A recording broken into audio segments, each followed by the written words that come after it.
E estamos de volta com o Dr. José Carlos Lassi para falar do seu trabalho junto à saúde pública.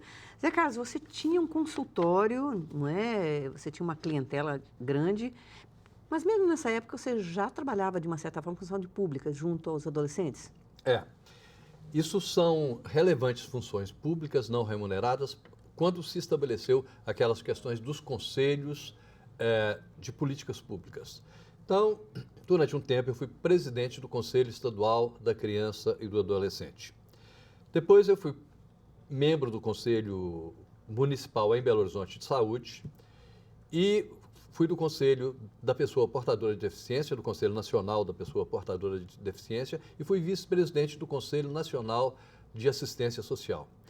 Então, são relevantes funções públicas não remuneradas e que são conselhos que têm como prioridade, como característica, o acompanhamento e a supervisão das políticas públicas.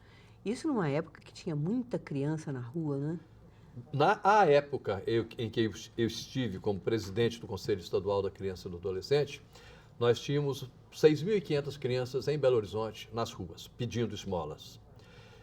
E foi um trabalho muito, não só meu, mas de um grupo de pessoas, de um grupo de instituições muito grandes, e por aí até tivemos um programa na televisão, na Rede Minas, e filmado pelo Sistema Salesiano de Vídeos, que se chamava Paz na Terra, onde nós chamamos todas as pessoas que se ocupavam das políticas públicas para a infância e adolescência e todas as pessoas da sociedade civil que se ocupavam desta área também, para que nós tivéssemos um consenso sobre o que fazer com essas crianças.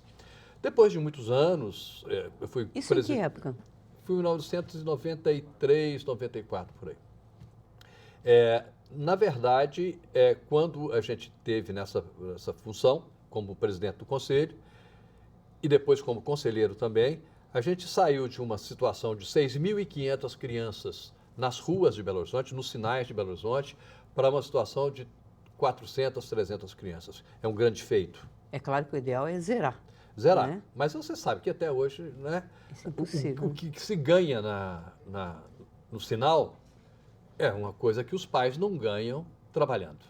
Então é uma questão muito difícil de solucionar. Mas, de qualquer forma, o fato de um grupo de pessoas ter se empenhado em tirar 6.000 crianças da Magnífico. rua, e não houve, foi um processo continuado. Foi tal grupo político, não. Foi um processo continuado da sociedade civil, suprapartidário. Vários, tanto os prefeitos de um partido quanto de outro, aqui em Belo Horizonte.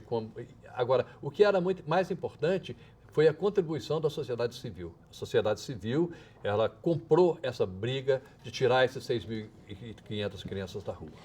Agora, Zé Carlos, agora no momento você está trabalhando na prefeitura e com um foco especial no momento com a questão de transmissão de doença, a questão do Aedes aegypti, não é isso? Temos. Eu sou médico e hoje estou exercendo a atividade num centro de saúde na atenção básica. A atenção básica é aquela em que você tem alguma situação de doença, enfermidade, é onde você primeiro procura. A não ser que você tenha uma emergência, uma urgência ou emergência, que aí você pode procurar diretamente as UPAs. Mas hoje eu trabalho num centro de saúde, que é o Paraíso, que atende a região do Paraíso e da Santa Efigênia, e a Fazendinha, que é aqui, lá naquele aglomerado da Serra.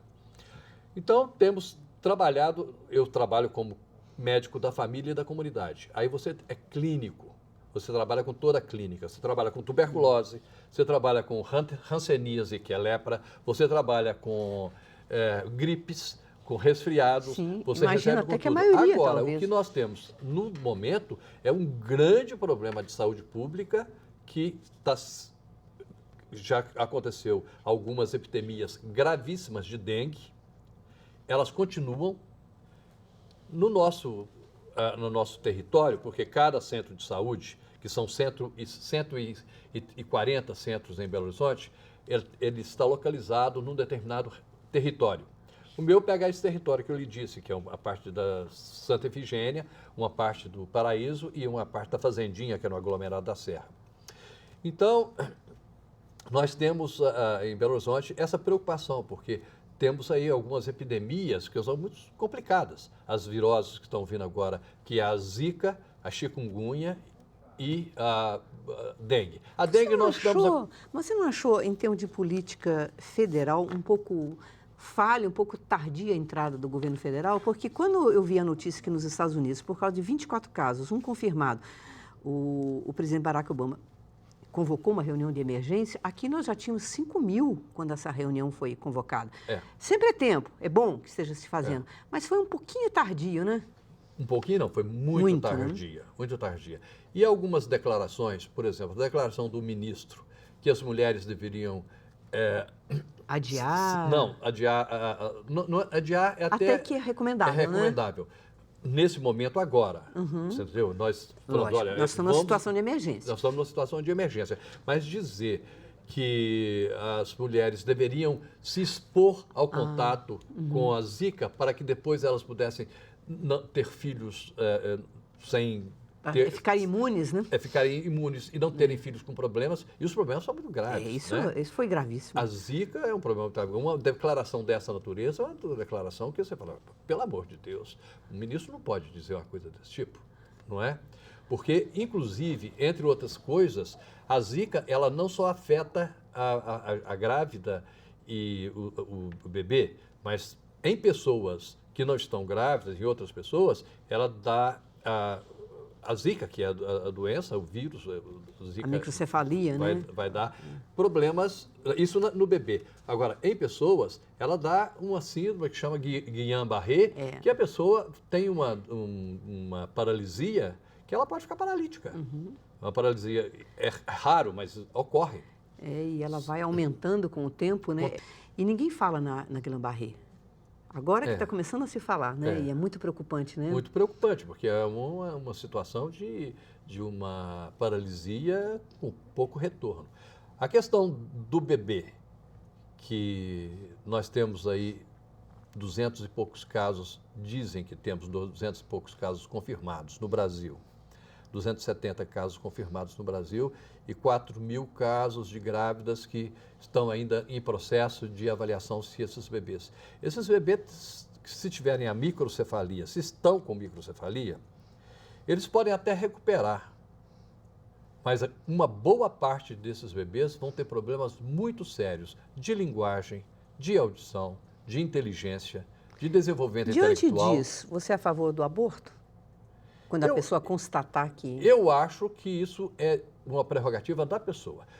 A Organização Mundial de Saúde, ela teve uma orientação no sentido de que permitisse, algumas pessoas, que permitissem às mulheres brasileiras, se elas contraíssem Zika e estivessem grávidas, que lhes dessem a oportunidade do aborto.